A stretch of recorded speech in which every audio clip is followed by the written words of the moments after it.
Hello, welcome. My name is Miriam. I'm a family therapist. Today I'm going to talk about children and teenagers asking you to buy them items that you don't think they should have. It could be because they look too expensive to you, or you feel you can't afford them, or for any other reason. This is the second of two videos about a similar topic. The first one was about children not appreciating what they've got, and I'm going to link to it here if you want to watch it.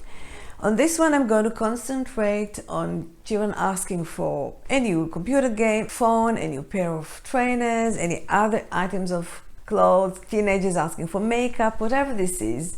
What is actually going on there psychologically? So I'm going to have 3 psychological points for you to consider, and then I'm going to offer 3 practical suggestions to make the situation much better.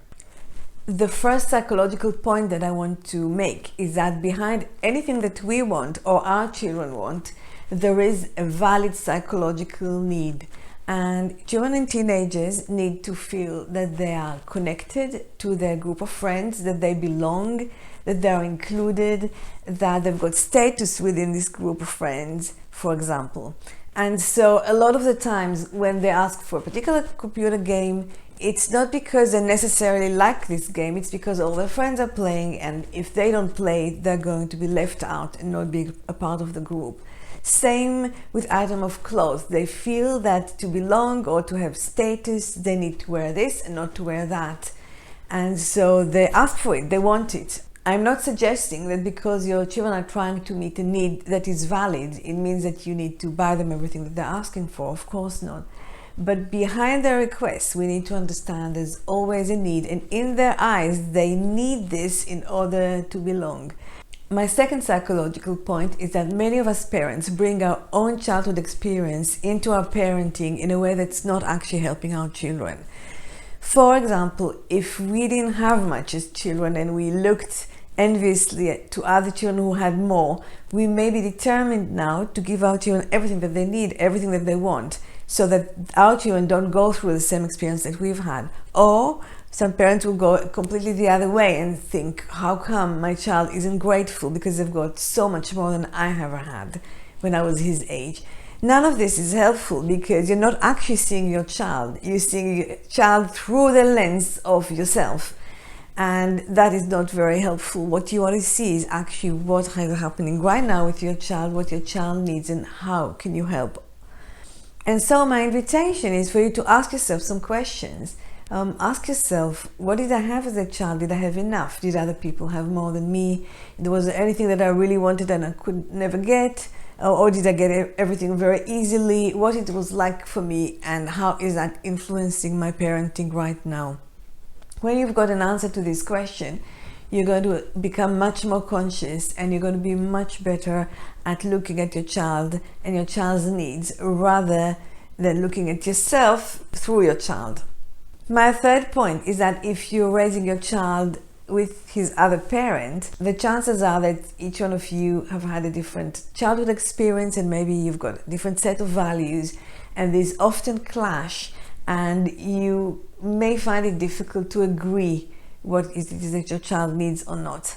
And that leads us to the first practical suggestion that I'm going to make, and that is for you and his other parent to have conversations where you keep the child and the child's needs in the center, and you discuss between you what do you think your child should have, should be getting, or should be getting, when and what. Now, you may not be able to agree on everything, but at least you have an open conversation and you could maybe agree on something. If you both ask yourself the same questions that I've suggested, it's going to be much easier for you to have an agreement that you can then present to your child. My second practical suggestion is about reducing temptation. It's going to take a very different form according to your child's age. With the little ones, it could be about not taking them to a toy shop, for example. Suppose you need to buy somebody else a birthday present, and your child tends to want everything and not accept that they're going to buy something for somebody else. So just don't take them there if that is at all possible. The older they get, the more it becomes about social media. And you've got 2 strategies here. The first one is about limiting their time there and trying to suggest other activities, get them to do other things. The second one is about a critical discussion without telling them off of what it is that they're seeing, so that they learn to critique whatever they're seeing. They learn to know that there are commercial interests behind it, that people self-advertise and people advertise items that they get sponsorship for, and what they're seeing isn't quite what they think they're seeing. So as much as you can, within reason, try to reduce exposure to temptations. Before continuing, I'd like to invite you to press the like button if you like the content so far, to subscribe to the channel if you haven't already, and press the bell for notifications about future videos. My third practical suggestion is to do with discussing these issues with your children. So if your child's asking for something again and again, it's very easy to lose your temper, to criticize them, to tell them off, or to show them how much they've got, how much less other people have. This is usually not very effective. Your child's not going to feel understood by this. Much better is to get your children to express why they need what they need, what's in it for them, why it's so important to them, and then make up your mind. And if you know that you're not going to give it, just say to them that that's your decision, and you understand it's going to be difficult for them, and that they're not going to like it, and that's okay. You understand that that's not what they want to hear. Or if the challenge is money, you can maybe help them save for it.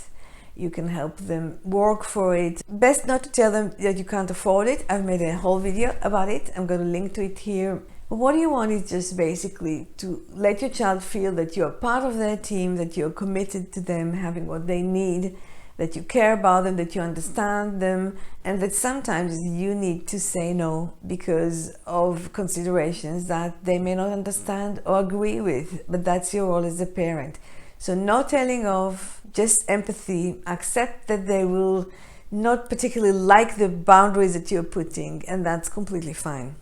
My last point is that when you do give your child something new, whether it's a new phone, a new game, a new item of clothes, whatever this is, you want to put the boundaries around this item before you give it to the child. So this thinking of, well, I paid for this game with my money, therefore I can play with it whenever I want to, isn't a good one.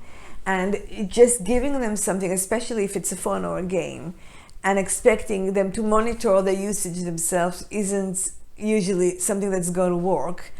Much wiser to say, this is your phone, however, this is a rule in our family, say you can't have it in your room at night, for example.